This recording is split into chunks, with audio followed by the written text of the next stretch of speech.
Dear friends, अब monsoon hit करने वाला है और हम जानेंगे कि हमें गार्डन में क्या क्या काम कर लेने चाहिए और किस तरीके से अपने पौधों की देखभाल करनी चाहिए।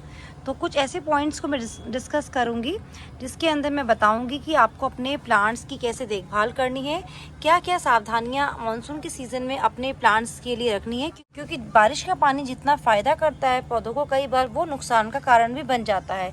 और वो नुकसान का कारण किस लिए बनता है, मैं आपको कुछ पॉइंट्स बताती हूँ। क्योंकि बारिश के पानी में बहुत ज़्यादा नाइट्रोजन होता है, तो इस टाइप की घास अगर आपके गार्डन के अंदर कहीं भी खरपतवार है तो सबसे पहले आप उनको निकाल दीजिए। क्योंकि जो भी नाइट्रोजन बारिश के पानी में, जैसा कि मैंने बताया, नाइट्रोजन होता है, तो जब नाइट्रोजन आपकी मिट्टी में पड़ेगा तो वो उसका फ़ायदा आपके प्लांट्स उठाएं, ना कि ये खरपतवार उठाए। तो अपने गमलों को अच्छे से चेक करिए, जहाँ भी आपको इस टाइप की घास दिखे तो वो निकाल कर फेंकते जाइए और अपने गमलों को पूरा क्लीन कर दीजिए। क्योंकि मानसून के टाइम पे देखिए कितनी सारी यहाँ घास गर्मियों में उग गई है, तो ये सारी घास को मैं क्लीन करूँगी। आपको एक चीज़ और मैं इंटरेस्टिंग बताती हूँ, इस टाइप की अगर आपके पास कुल्फा का, इसको साग कहते हैं, ये जंगली होता है और ये अपने आप मेरे गार्डन में इस ग्रो बैग के अंदर निकला है। ये गर्मियों में खाने वाला साग है और इसकी तासीर बहुत ठंडी होती है, तो और उसके अंदर बहुत सारा आयरन होता है। तो ये मैं, जैसा कि मैंने बताया, ये जंगली तरीके से निकल जाता है। तो इस अगर आपके गार्डन में इस टाइप का, देखिए पास से पत्ता दिखाती हूँ, इस टाइप में कुल्फा का साग आपके यहाँ आ जाता है, तो उसको निकालिए नहीं, उसको खाने में यूज़ कर सकते हैं आप। फिर कई बार ऐसा होता है गमलों के नीचे हम लोगों ने ट्रे रखी होती है, मैंने तो यहाँ कोई ट्रे नहीं रखी। अगर आपने अपने गार्डन में गमलों के, इस टाइप के गमलों के नीचे कोई ट्रे रखी हुई है वाटर कलेक्ट करने के लिए, तो वो उन ट्रेस को रिमूव कर दीजिए। क्योंकि जो बारिश का पानी रिस्क उस ट्रे में जाएगा, वो अगेन आपके पौधे की जड़ को ख़राब करेगा और जड़ वहीं से गलनी स्टार्ट हो जाएगी। तो सारी जितनी भी ट्रेस हैं आपके प्लांट्स के नीचे, उनको रिमूव कर दीजिए। फिर हम थर्ड पॉइंट डिस्कस करेंगे कि इस टाइम पे की जाती है पौधों की प्रूनिंग। अगर आपके पास पुराना प्लांट है, यानी कि परमानेंट प्लांट है, तो आप उसकी हार्ड प्रूनिंग कीजिए। अगर आपके पास नया प्लांट है तो आप उसकी पिंचिंग कर सकते हैं।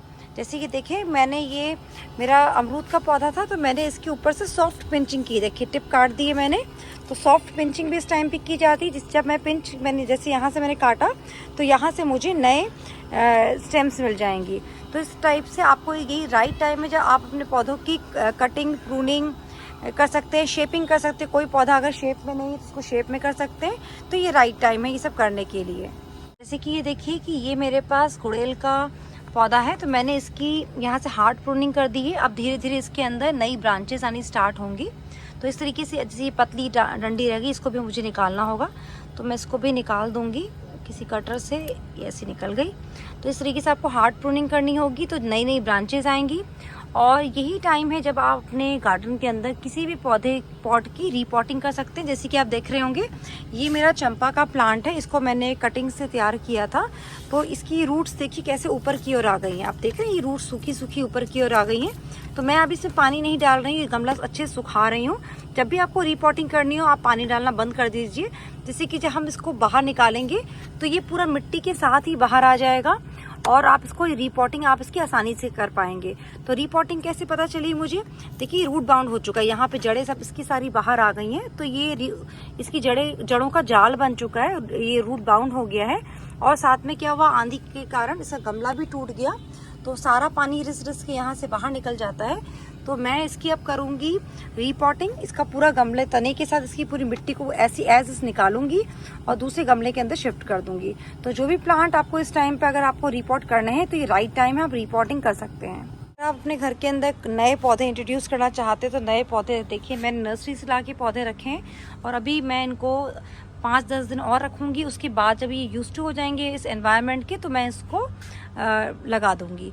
तो इस टाइप से नए पौधे भी इस टाइम पे अपने गार्डन में इंट्रोड्यूस कर सकते हैं। साथ ही अगर आपको किसी भी पौधे की प्रोपगेशन करनी है, कटिंग करनी है, कटिंग लगानी है, तो कटिंग लगा सकते हैं। देखिए ये मेरे शहतूत का पौधा है जिसकी मैंने प्रूनिंग की थी। देखिए उसके अंदर नए नए पत्ते आने स्टार्ट हो रहे हैं। ये देखिए, अगर मैं आपको दिखाऊं तो इस टाइम पे जैसे कि मैंने बताया कि आप कटिंग कर सकते हैं, तो मैंने यहीं की कटिंग यहाँ पर एक इधर कटिंग लगा दी है।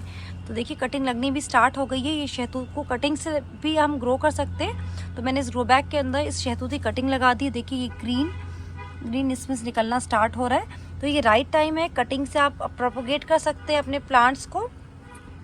और अगर मान लीजिए किसी पौधे के अंदर कोई डिजीज़ लग गया है, जैसे कि कोई पौधे में कीड़े लग गए हैं या कोई पौधा पत्ता ख़राब हो रहा है, तो ये राइट टाइम है जब आप उनको काट के निकाल सकते हैं और वहीं पे उनकी रीग्रोथ होनी स्टार्ट हो जाएगी।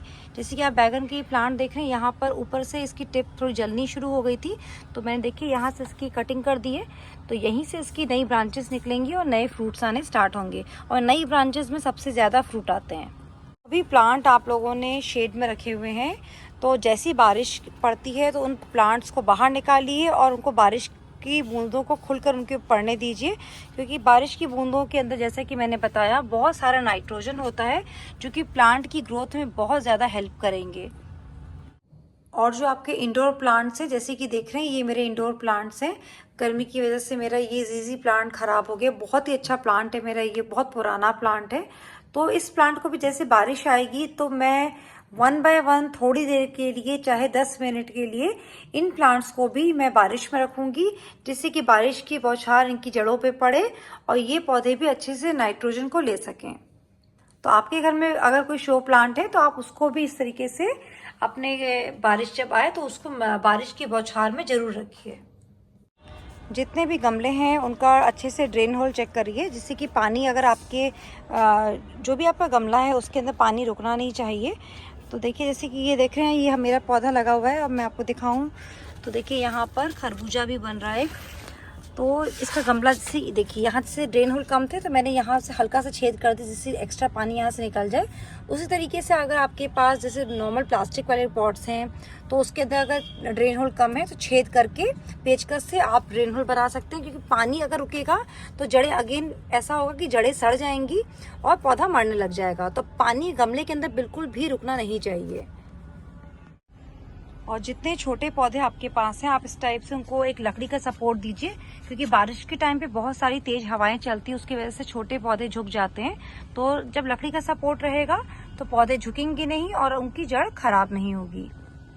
और उसी तरीके से आप अगर आपने अपने गार्डन के अंदर इस तरीके से मल्चिंग कर रखी है तो इन मल्चिंग को भी धीरे धीरे हटा दीजिए। देखिए मैंने यहाँ की मल्चिंग को पूरा हटा दिया है। तो यहाँ मैंने हल्दी लगाई हुई थी, तो मल्चिंग के नीचे ये हल्दी निकलनी स्टार्ट हो गई है। देखिए जैसे ये निकल रही है, तो ये सब हल्दी स्टार्ट होगी निकलनी, इसको गर्माहट, ये देखिए ये भी निकल रहा है इधर।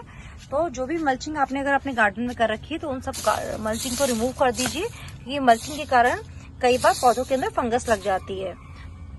फिर उसके बाद पॉइंट आता है कि बारिश का पानी अमृत का काम करता है। जैसा कि मैंने बताया, वो बारिश के पानी को कलेक्ट करने का इंतजाम करिए। ऐसे गैलन्स रखिए अपने पास या ऐसे कोई बकेट्स रखिए, कवर्ड बकेट, जिसमें से पानी इवेपोरेट ना हो, और बारिश के पानी को कलेक्ट करिए, जिससे कि जब बारिश ना हो तो उस पानी के छिड़काव से आप अपने गार्डन को हरा भरा कर सकें। इस तरीके से लास्ट ईयर मैंने 20 गैलन की जो पानी की बोतल आती है उसके अंदर खूब सारा रेन वाटर कलेक्ट किया था, और जब बारिश नहीं होती थी तो मैं उसका छिड़काव अपने पौधों पे करती थी। जब सीड लगाती थी तो उस पानी का छिड़काव उन बीजों के ऊपर कर देती थी, तो उससे काफ़ी हेल्प मिलती थी बीजों के स्प्राउट होने में, पौधों की ग्रोथ में। क्योंकि जैसा कि मैंने आपको हमेशा बताया कि जो बारिश का पानी होता है वो फुल ऑफ नाइट्रोजन होता है और पौधों की ग्रोथ में काफ़ी हेल्प करता है। और अब हमारे इंतज़ार की घड़ियां ख़त्म होंगी। मॉनसून आ चुका है ऑलमोस्ट, और हमारे गार्डन जो अभी तक गर्मी की वजह से सूखे पड़े हुए थे वो सारे के सारे हरे भरे हो जाएंगे। और जो टिप्स मैंने आपको बताई हैं कि मॉनसून से पहले अपने गार्डन के अंदर जो भी आप जिस बारे में मैंने आपको बताया है वो अगर आपने नहीं किया तो आप कर लीजिए, आपके लिए काफ़ी हेल्पफुल रहेगा। अगर चैनल पर नए हैं तो चैनल को सब्सक्राइब कर लीजिएगा, वीडियो को लाइक कीजिएगा, शेयर कीजिएगा। Thank you so much, thanks for watching, bye bye.